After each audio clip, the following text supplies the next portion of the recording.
and we're live to review a certain episode, and I'm thinking that, Jeff, you will want to say the name of this episode. Fire. I was right! Part...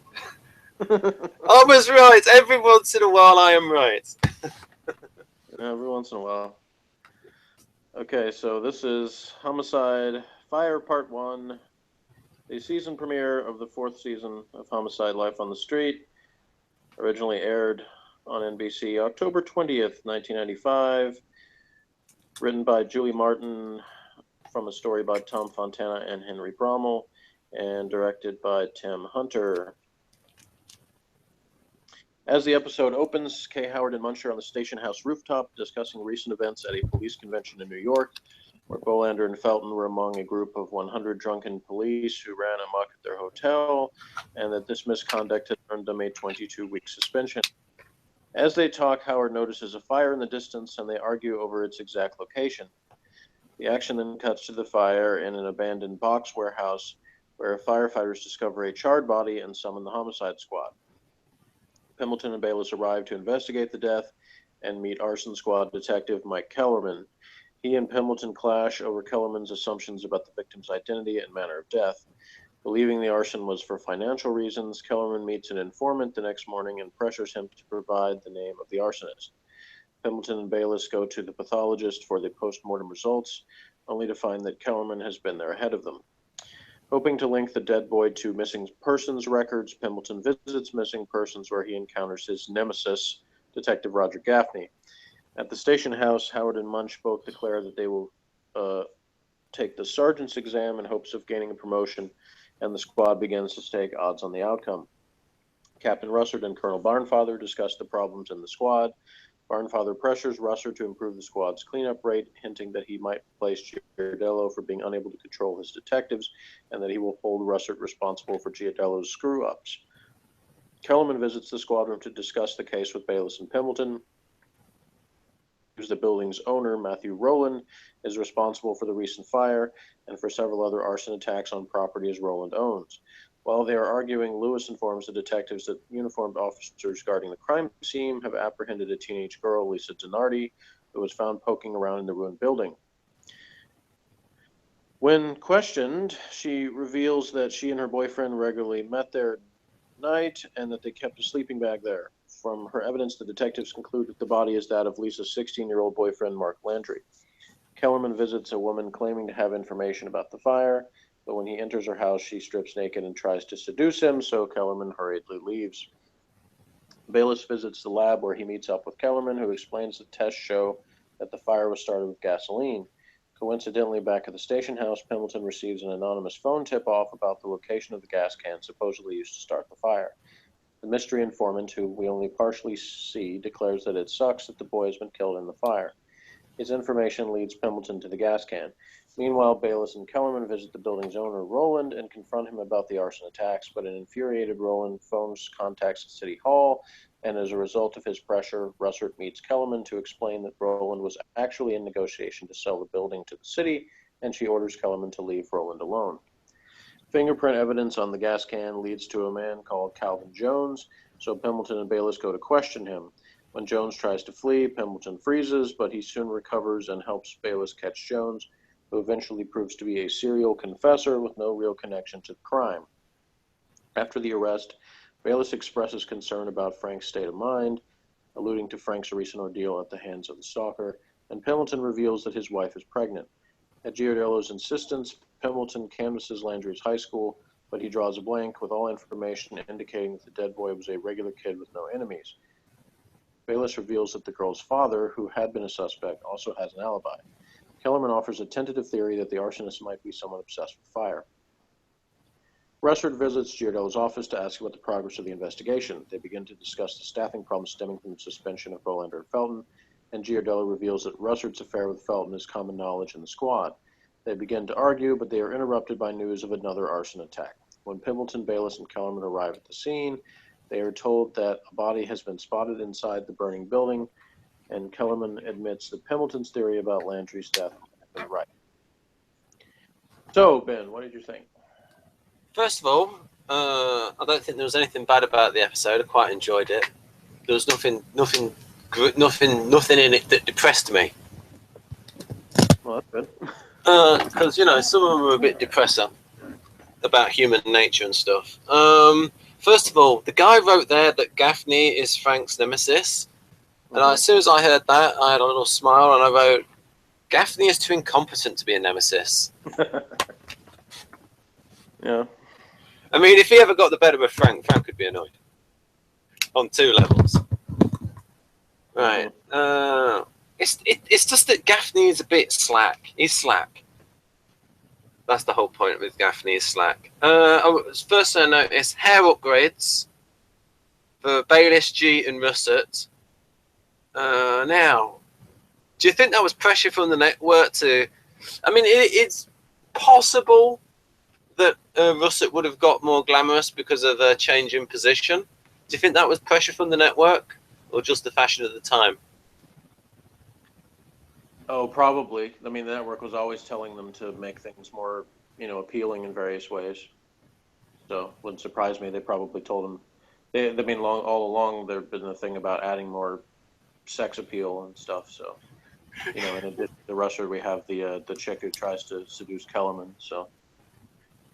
Yeah, and he leaves for some reason. Wonder why he left. Is he married? Evidently, he had other things he wanted to take care of. So. Well, maybe you could say, "I'll come back later," or maybe perhaps later on, dear. Right. Oh, ma'am. Right. No, I actually forgot. Now the guy in this who Bayliss was having a go at. Bayliss having one of his F moments. Where I was looking at, this guy resembles Christopher Walken, and he looks a little bit like Christopher Walken.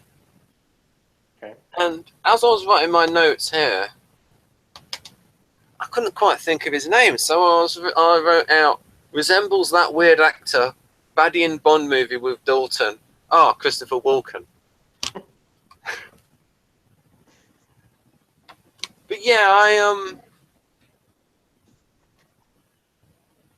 I like the fact that they've not made. First of all, you had the thing with the bet. Did Munch actually agree to take G's bet and the other bets? I mean, they're coming in saying, "Oh, I'll have some of that," but Munch didn't agree to that. Well, he just sort of silently accepted it. Huh. He didn't protest either, so. Okay, fair enough. I'll take that as an acceptance.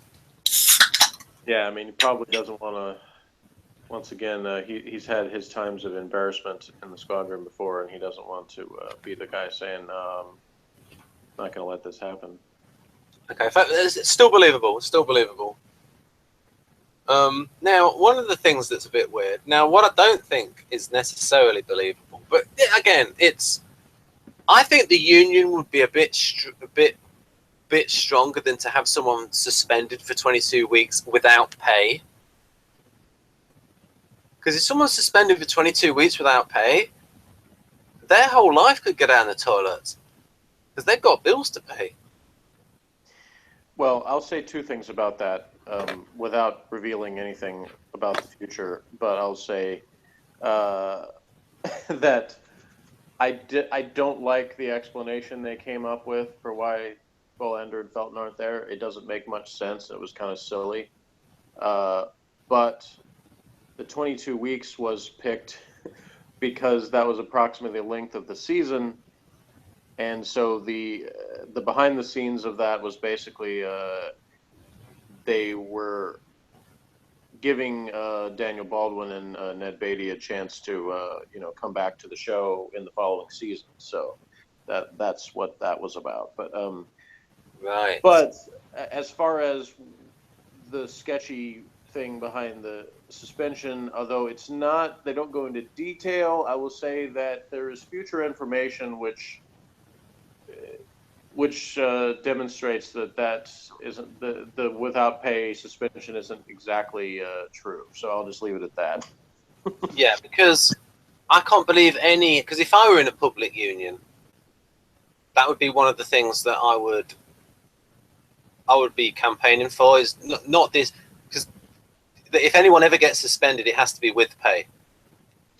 Yeah, well, what we've already learned in Homicide from the actions not only of Barnfather and Granger, but also the Deputy Commissioner Harris, that there's the brass in the department is not afraid to do things to stick it to people personally, and also to cover things up when it suits them.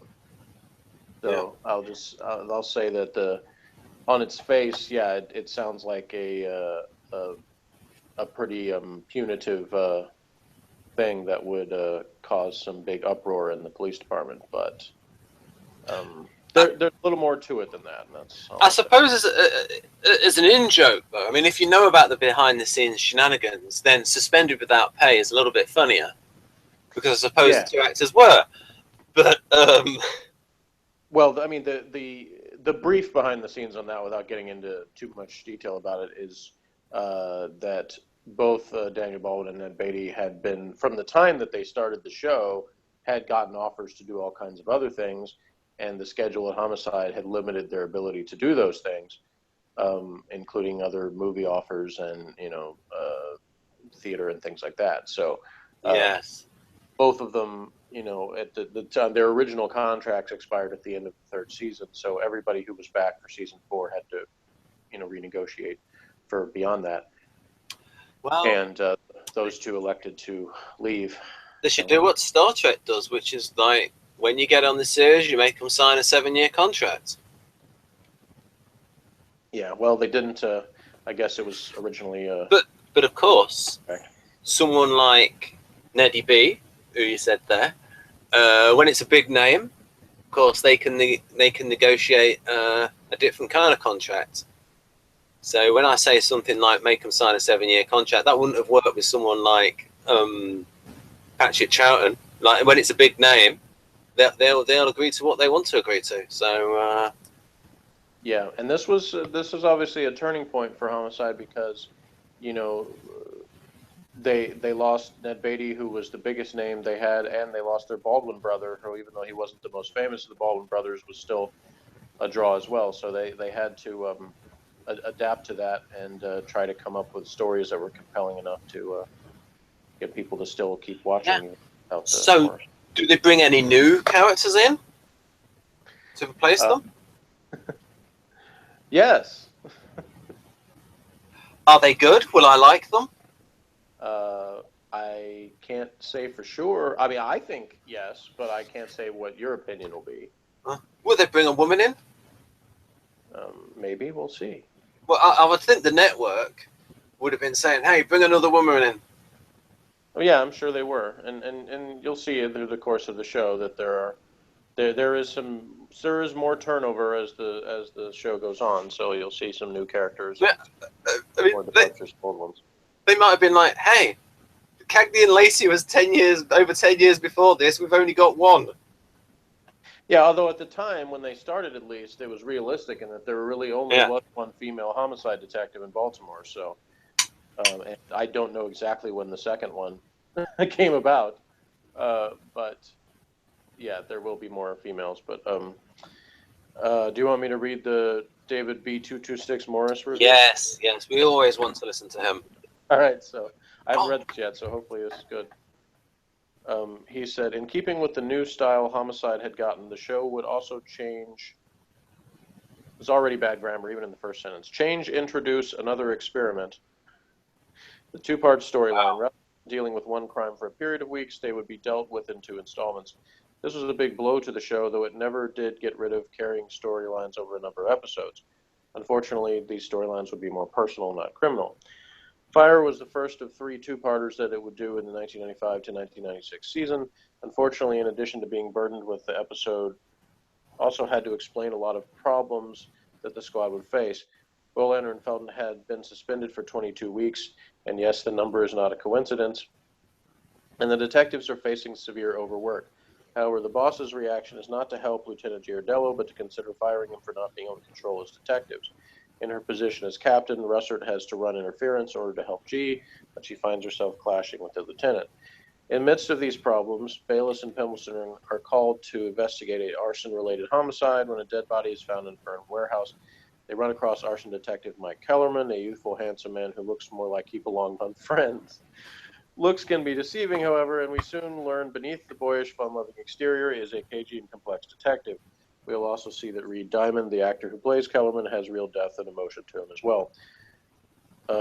We soon learn that Kellerman is good at his job when he beats the homicide detectives to the ME and to missing persons. As one can probably suspect, Kellerman clashes with Pembleton. This is nothing new, as Pembleton clashes with people with a pulse, and he does not like the idea of having to work this murder with this detective's help. He clashes with him over cause of death, whether or not he died in the fire or was killed before it, the victim's character, and what leads to pursue. But it soon becomes clear that there is something bothering Frank. He tells Meldrick a story about a father gluing his daughter's eyes shut and freezes when helping Bayliss chase down a suspect. At the end of the episode, we learn what is bothering him. Mary is pregnant. Not that he is all mushy over it. When he finally tells Tim about it, he swears him to secrecy and continues being ornery. While Tim and Frank are chasing down one dead end after another, Kellerman is having less luck on the arson front. He sees an informant who doesn't know who did the job, a witness who says she has information only to have designs on him, and his suspicion that the arson was a job for hire turns out to be nothing. And I'll skip that next part because it's a bit of a spoiler. Okay, we do, however, learn his first quirk about him. He is trying to quit smoking. Blah, blah, blah, blah. Okay, we also get some personal stories for the other detectives. In addition to learning Frank is going to be a father, Tim collapses with back pain in the middle of making an arrest, and Kay has decided to take the sergeant's exam. This spurs Munch to do the same, and Meldrick spends much of the episode wandering around with no partner and no real prospects for one. Much of the quote-unquote new homicide appears in this episode. The colors are brighter. We are involved in more personal issues. We have Tim and Frank chasing a suspect, the series' first nude scene, and finally another fire being set. Although I don't actually think that's true. They had just as much of a nude scene a couple of times before anyway. However, there are shades of the old show still present. We have the typical Baltimore criminal who runs away from Bayliss and Pembleton because he likes being arrested. We have some of the old-style camera work when we follow the corpse of the victim from the warehouse to the ME's locker to the funeral home and finally the crematorium, where its fires consume what the first one didn't. And we have the fact that at the end of the episode, the detectives are right back where they started. Fire is a successful episode in that it sets the mood for the season to come, but compared to the other season openers, it is more a case of style over substance. For good or ill, the show is more conventional. It's very good conventional, but you still expect a little more. My score, 7.5. I'll just say that the thing about following, that he mentioned there at the end about following the body, I didn't really get what the point was in showing that. It seemed to me like it sort of just served as filler for the episode, because it didn't really... Yeah, there's quite a bit of filler. I saw lots of little bits. To me, it seems like... What I don't like is I don't mind when you actually have a situation where those aspects sort of add texture to the episode in some way. But other than maybe the brief shot of the picture of the guy that died and, at his funeral, really the rest of it didn't seem to add much because it didn't have much. It didn't have anything to do with the case or really in the personal lives of anybody. So it seems to me they could have actually had more stuff being discussed in the squad room. I would have rather had a little bit more of that talk, because I like that better than having kind of meaningless scenes of following the body around. I felt that towards the beginning, some of the conflict between Kellerman and Frank was a little bit forced. Frank isn't that argumentative, and like suddenly they got this conflict between them. Well, I thought that was a little bit contrived. I mean, because they both seem easygoing. They're not like a-holes, those two. So, well, we have established that Pembleton does take a very when he has a case, he's the primary on. He takes a very kind of controlling view of it in terms of he wants to do it his way, and he is bothered when anyone tries to come in and tell him what to do with anything. He grudgingly accepts it when it's G because he's his boss, so he has to do what he says, but he's still going to argue with G, and he doesn't. So that seems to be pretty consistent with Frank, is that he doesn't tend to want to take anyone else's advice or suggestions on how to work a case. But And I think my personal view of it is he clashes with Kellerman from the start because it's a little bit of SP competition coming up there, where he doesn't like the fact that Kellerman is kind of coming in and being more smooth than he is, and seeming to be a step ahead of him, and that bothers him that somebody's doing that. Yeah, I mean, if I was, maybe I wasn't watching it that more clever. I should have looked for more Frank's reaction shots every time he was told Kellerman was there before them. Yeah, he did that. So Andre Braugher does some great facial expressions, and there's that one scene. I mean, the first time it happens where he's in the ME, he does that great thing with his mouth, where when he's angry about something, he kind of does this thing where he moves his mouth back and forth, kind of shifts and he did that. So that was the first real sign that he was starting to get pissed at Kellerman being a step ahead of him. Now, we tended, in the 1990s, we tended to get hair that was a little bit too pristine. Now, this guy. Now, tell me that guy does resemble Vulcan from that angle, doesn't he? I don't know. He didn't. I wouldn't have thought of that if you hadn't mentioned it. So it didn't really remind me of him personally. But. Thumbnail. Now she reminds me of somebody, but I can't think who. There's somebody that I don't remember if it's actually I saw the actress in something else, or whether she just reminds me of someone else that looks very similar. So. Now at the beginning it said guest starring Romanoff.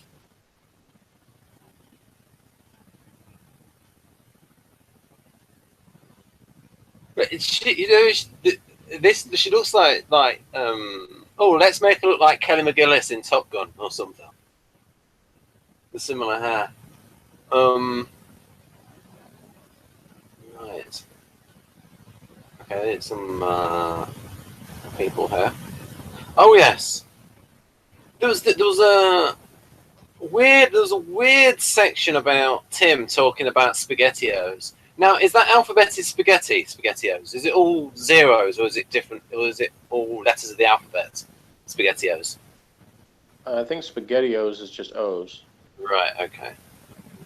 Oh yes. What's all this about? Colours are brighter. I didn't notice much significant change there. Or was he talking about the season as a whole?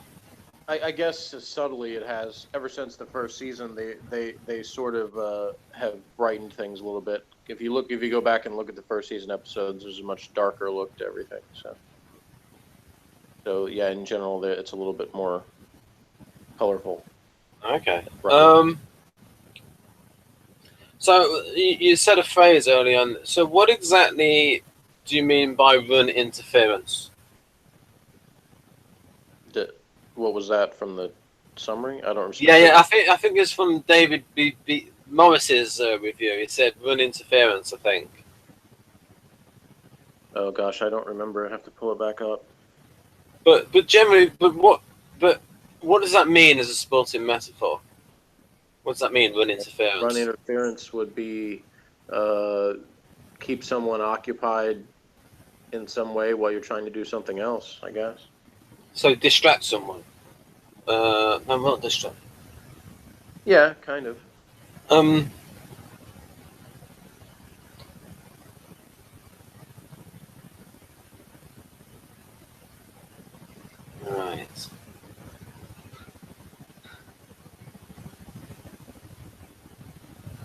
Right. Okay. It says Russert has to run interference in order to help G. So basically, that he just meant that that Russert is trying to keep Barnfather off G's back. You know, basically trying to make the case for him so that their Barnfather will make no immediate action against G in some way. Right.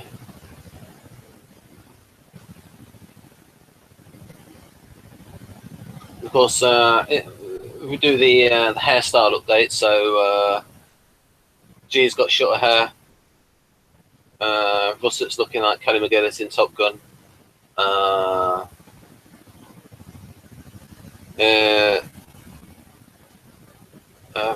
Tim's got more of a serious haircut. What else? Those are the main hair upgrades, I suppose.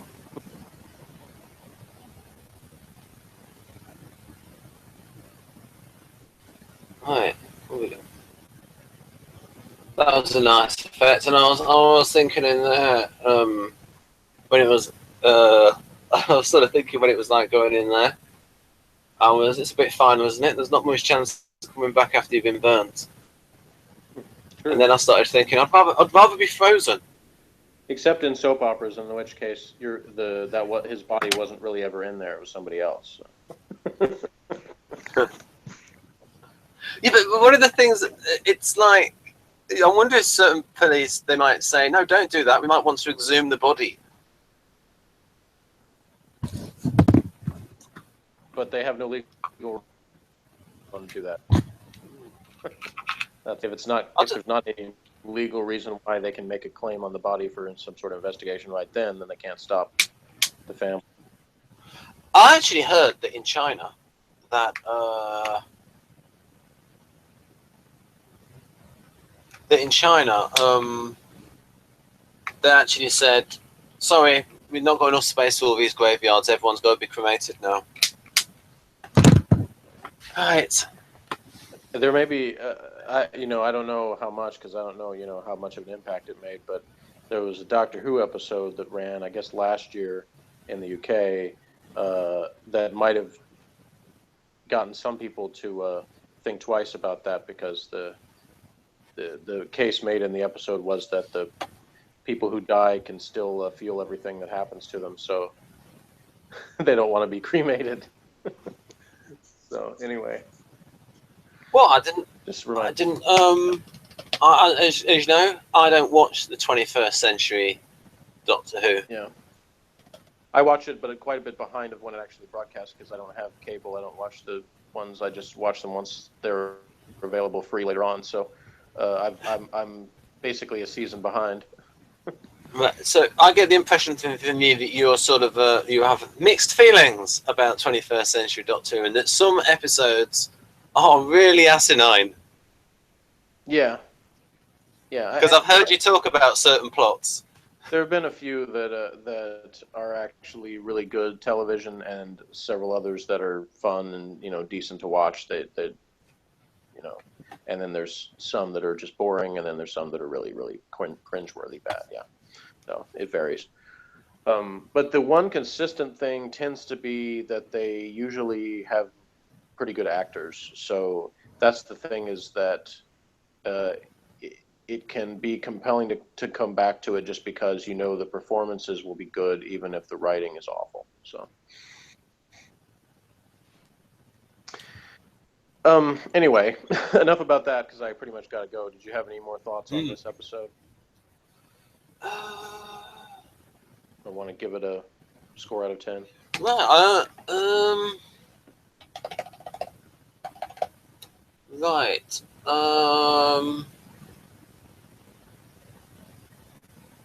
I'll give it about a 7. All right, and I'll give it an 8. Like I said, I think there were certain things that I didn't really think added to the episode, like following Landry's body around. I didn't like the explanation for why Bolander and Felton were gone, and I thought they could have spent more time on stuff that was more interesting.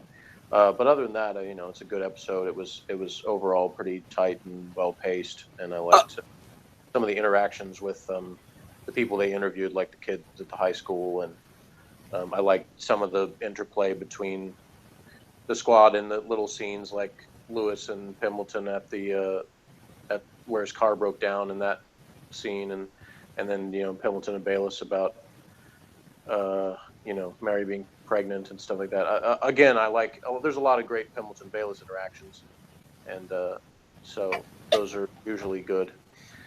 So yeah, overall I liked it. Not one of the best ever or anything, but a pretty good start to the season overall. Plus, I like the idea that it sets up a continuing story. Yeah. Right.